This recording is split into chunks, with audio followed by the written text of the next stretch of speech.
பார்க்கும் அனைவருக்கும் வணக்கம். இது உங்கள் விவேகர் VA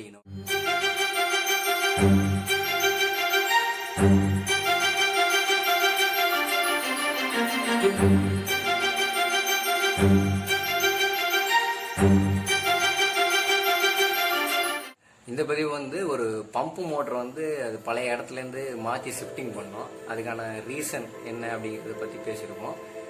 இது மற்ற எல்லா பதிவுகளை போலையும் ஒரு வேலை ஒன்று நடக்கும்போது நம்மளோட சிந்தனை நம்ம யோசனை வேற ஒரு கோணத்தில் செயல்படுறது அப்படிங்கிறத ஒரு ட்ரிகர் பண்ணுற விஷயமா அமையும். இது வீட்டு உரிமையாளர்கள், புதுசாக வீடு கட்டுறவங்க, இவங்களுக்கு ஒரு சின்ன அவேர்னஸையும் ஒரு ஐடியாவும் தரும். இப்போ நமக்கு இருக்க சர்வீஸ் என்னென்னா, இந்த மோட்டரோட கிளாம்பு இத்து போச்சுங்க. கீழே 2 கல் தூக்கி வச்சுருக்காங்க. ஸோ இதை கிளாம்பு வச்சு ஃபிக்ஸ் பண்ணி கொடுக்குறது தான் நமக்கு கொடுத்துருக்க சர்வீஸ். அதுக்கு முன்னாடி இந்த இடத்த நம்ம அனலைஸ் பண்ணுறோம். என்ன அப்படின்னா, இந்த மோட்ரு தரையிலேருந்து 1 அடி உயரத்தில் இருக்கிறதுனால பக்கத்தில் புலங்குறது, அங்கே பாருங்க துணி துவைக்கிற கட்டை ஒன்று இருக்குது, மோட்டரோட டெலிவரி லைன் ஒன்று இருக்குது, அந்த பக்கம் ஒரு டேங்க் டெலிவரி ஒன்று இருக்குது. ஸோ இவ்வளோ தண்ணி புழக்கத்தில் மோட்ரு தரையிலேருந்து 1 அடி பக்கத்தில் இருக்கும்போது அது ரொம்ப சீக்கிரம் கெட்டு போயிடும், துருப்பிடிச்சிருச்சு. இப்போ தரையிலேருந்து 2 அடி 2.25 அடி உயரம் வைக்கிறது தான் ப்ரொசீஜர். அப்போ தான் மாய்ச்சர் இந்த மாதிரி கீழே போடுற தண்ணி அப்படியே திருப்பி மோட்ரு வைண்டிங் ஏரியாவில் படாமல் நம்ம மோட்டரை கவர் பண்ணிடுவோம். மோட்ரு காயில் ஏரியா கவர் பண்ணிடுவோம். ஆனால் கீழே நம்மளால் கவர் பண்ண மாட்டோம்ல. ஸோ இப்போ கீழே போடுற தண்ணி மோட்டருக்கு கீழே போய் மோட்டரை சுத்தமாக காலி பண்ணிடுவோம். நம்ம இங்கே ஃபிக்ஸ் பண்ணாலும் இன்னும் ஒரு 2-3 மாதத்துக்கு மேலே இது தாங்காமல் போயிடும். அந்தளவுக்கு துரு பிடிச்சிருந்துச்சு மோட்டர் பார்க்கும்போது. இப்போ நம்ம மோட்ரு இந்த காம்பவுண்ட் வால் பக்கம் ஃபிக்ஸ் பண்ணிடலாமா அப்படின்னு நம்ம பிளான் பண்ணுறோம். காம்பவுண்ட் வால் பக்கம் ஃபிக்ஸ் பண்ணலாம் அப்படின்னு பிளான் பண்ணால், காம்பவுண்ட் வால் ஹாலோ பிளாக்கில் செஞ்சுருக்காங்க. ஸோ ஹாலோ பிளாக்கில் நம்ம உடச்சி கிளாம்பை ஃபிக்ஸ் பண்ண முடியாது. அப்போ அதுக்கு வேறு ஏதாவது ஒரு ஆல்டர்னேட் ஐடியா ஒன்று பண்ணணும்.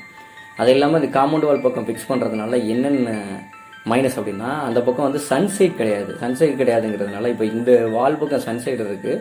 ஸோ சின்னதாக மலையிலேருந்து ஒரு ப்ரொடக்ஷன் கிடைக்கும். ஆனால் அந்த காம்பவுண்ட் வால் பக்கம் சன்சைட் கிடையாது. அதனால் மழை தண்ணி டைரெக்டாக உள்ளே விழுகும். நம்ம ஒரு மோட்டருக்கு வைண்டிங் ஏரியாவை மட்டும்தான் கவர் பண்ணுவோம், மோட்டரை டோட்டலாக கவர் பண்ண மாட்டோம்.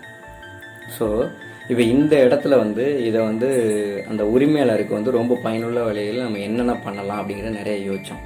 இப்போ பாருங்கள், இந்த மோட்ரு பாதையை அடைச்சிக்கிட்டு இருக்குது. ஸோ இந்த பாதையை அடைச்சிக்கிட்டு இருக்கிறதுனால உங்களோட புழக்கம் சுத்தமாக கிடும். காம்பவுண்ட் வால் பக்கம் ஃபிக்ஸ் பண்ணும்போது நமக்கு ஒரு பாதை கிடைக்கும். இது ஒரு மிக முக்கியமான காரணம் நம்ம மோட்டரை காம்பவுண்ட் வாலில் ஃபிக்ஸ் பண்ணலாங்கிறதுக்காக. அதில் நம்ம அதுக்கு நம்ம கொஞ்சம் மெனக்கடலாம். மோட்டரை ப்ரொடெக்ட் பண்ணுறதுக்கு வேறு விஷயம் பண்ணிக்கலாம். பட் மோட்டரை இந்த வாலை ஒட்டி இல்லாமல் காம்பவுண்ட் வாலை கொண்டு போகிறதுங்கிறது இறுதியான முடிவாயிருச்சு. ஸ்டெப் பை ஸ்டெப்பாக அந்த காம்பவுண்ட் வால் ஹாலோ பிளாக்கில் அந்த மோட்டரை ஃபிக்ஸ் பண்ணுறதுக்கு நம்ம என்னென்ன செய்யலாம் அப்படிங்கிறத நம்ம தொடர்ந்து பார்ப்போம். இந்த கிளாம்பு மார்க்கெட்டில் வாட்டர் பம்பு அந்த மோட்டருக்காக கிடைக்கிற ரெடிமேடு கிளாம்பு. இந்த ரெடிமேடு கிளாம்பு நார்மலாக கோச் ஸ்கூரில் தான் ஃபிக்ஸ் பண்ணுவாங்க. அது செங்கல் கட்டிடமாக இருந்ததுன்னா அது நல்லா ஃபிக்ஸ் ஆகிரும். இது ஹாலோ பிளாக்குங்கிறதுனால அது ஃபிக்ஸ் ஆகாது. அதுக்கு நம்ம பண்ண ஐடியா என்னன்னா, இது இந்த 4.5 இன்ச்சு தான் இந்த கட்டு, 4 இன்ச்சு கட்டு இது. ஸோ அதனால் நம்ம லென்த்து போல்ட்டு 6 இன்ச்சுக்கு ஒரு போல்ட்டு நட்டு வாங்கிட்டு காம்பவுண்ட் வாலில் ஃபுல் லென்த்து ஹோல்ட் பண்ணியாச்சு. ஹோல்ட் பண்ணி ஹெட்டு இந்த பக்கம் வர்ற மாதிரி வச்சு நட்டு உள்ளே வர மாதிரி பண்ணியாச்சு. ஏன்னா நட்டு வெளியில் இந்த பக்கம் நீட்டிகிட்டு இருந்துச்சுன்னா இதுவும் மலையில் துரு பிடிச்சி நாளைக்கு கழட்ட முடியாமல் போயிடும். ஸோ இந்த மாதிரி ஃபிக்ஸ் பண்ணிட்டோம். 4 போல்ட்டுமே போட்டேன். ஸோ பக்கா ஸ்ட்ராங்கு.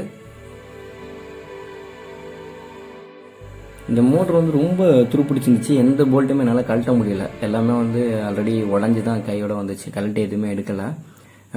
ஒரு இது பார்த்தீங்கன்னா பாடியோடே சேர்ந்து மெர்ஜாக இருக்கும் பாருங்கள், அது துரு பிடிச்சி மெர்ஜ் ஆயிடுச்சு.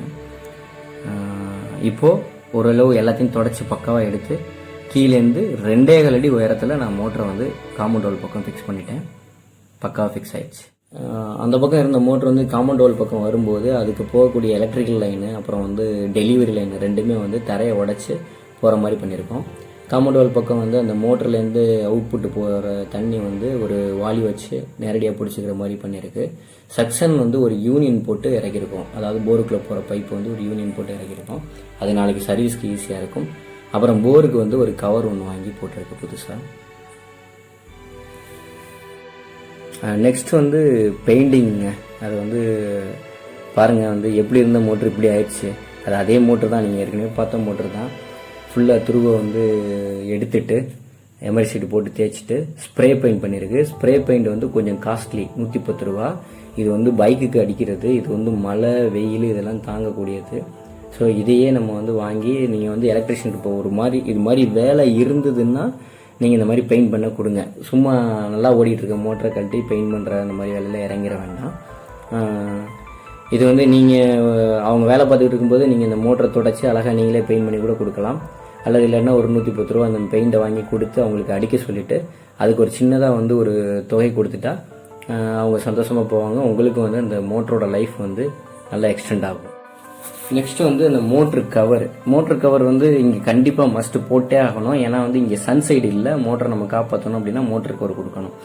ரெடிமேடாக மார்க்கெட்டில் கிடைக்கக்கூடிய அந்த மோட்ரு கவர் எல்லாமே வந்து காயில் ப்ரொடெக்ட் பண்ணுற மாதிரி தான் இருக்கும். டோட்டலாக மோட்டரையே கவர் பண்ணுற மாதிரி இருக்காது. அதனால் நம்ம வந்து ஒரு சின்னதாக ஒரு சிம்பிள் டிசைன் அதை ஃபுல்லாக கவர் பண்ணுற மாதிரி ஒன்று செஞ்சு வாங்கிக்கிறோம்.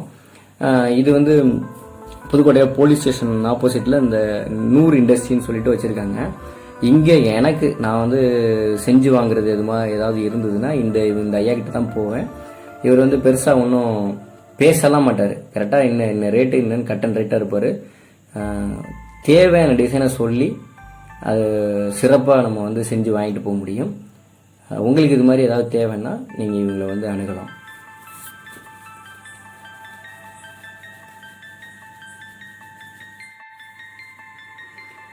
அந்த மோட்டரில் வந்து ஆல்ரெடி இருந்த அந்த வைண்டிங்கை மட்டும் ப்ரொடெக்ட் பண்ணுற மாதிரி இருந்த மோட்ரு கவரை ஃபிக்ஸ் பண்ணிட்டேன். அப்புறம் நம்ம சிம்பிளாக செஞ்ச அந்த ஸ்டீல் கவர் வந்து பக்காவாக ரெடியாகி வந்திருக்கு. இது வந்து ஒரு 6 ஸ்க்ரூ போட்டு ஃபிக்ஸ் பண்ணுற மாதிரி தான் பிளானு. இது மொத்தமாக மோட்டரை கவர் பண்ணிடும். இது மழை தண்ணி அப்புறம் பக்கத்தில் துணி துவைக்கிறது புழங்குற தண்ணி இதுலேருந்து இதை ப்ரொடெக்ட் பண்ணோம். 6 ட்ரில்லு ப்ளஸ் வந்து ஃபிஷர் யூஸ் பண்ணி குத்தூசி போட்டு ஸ்க்ரூ பண்ணிட வேண்டியதான். ரொம்ப சிம்பிளாக. சில நேரங்களில் வந்து நம்ம நினச்ச மாதிரி வந்து கரெக்டாக இந்த ஒர்க்கு முடியாது, கொஞ்சம் இதாக இருக்கும். இப்படி இந்த ஒர்க் வந்து ரொம்ப அழகாக சூப்பராக முடிஞ்சுது. இது துவைக்கிற கட்டை. இங்கே துவைக்கும் போது தண்ணி அதில் தெரிச்சாலும் நம்ம மோட்ரு பாதுகாப்பாக இருக்கும். அடுத்தது பக்கத்துலேயே வந்து இந்த பக்கம் பைப் இருக்குது, அங்கே தண்ணி புழங்குறது. அதுக்கப்புறம் அந்த சைடு வந்து ஏதாவது தண்ணி பிடிச்சி குளிக்கிறது, அது மாதிரி இட புழக்கம். நம்ம முன்னாடி இந்த பக்கம் போகிறதே ரொம்ப சிரமமாக இருந்தது. இப்போ இந்த பழக்கம் கிடச்சிருச்சு. ஸோ வந்து இந்த ஒர்க்கு ரொம்ப சக்ஸஸ்ஃபுல்லாக ஒரு யூடியூப்பில் வீடியோ அப்லோட் பண்ணுற அளவுக்கு வந்திருக்கு. இந்த வீடியோ வந்து அதில் ஏதாவது குறைகள் இருந்ததுன்னா நீங்கள் வந்து கமெண்டில் சொல்லுங்கள். நல்லா இருந்தது அப்படின்னா லைக் பண்ணுங்கள். இதை வந்து உங்களோட நண்பர்களுக்கு வந்து ஷேர் பண்ணுங்கள். நம்ம சேனலை வந்து சப்ஸ்கிரைப் பண்ண சொல்லுங்கள். தொடர்ந்து இது மாதிரியான பயனுள்ள நல்ல வீடியோக்கள் வந்து வரும். நன்றி.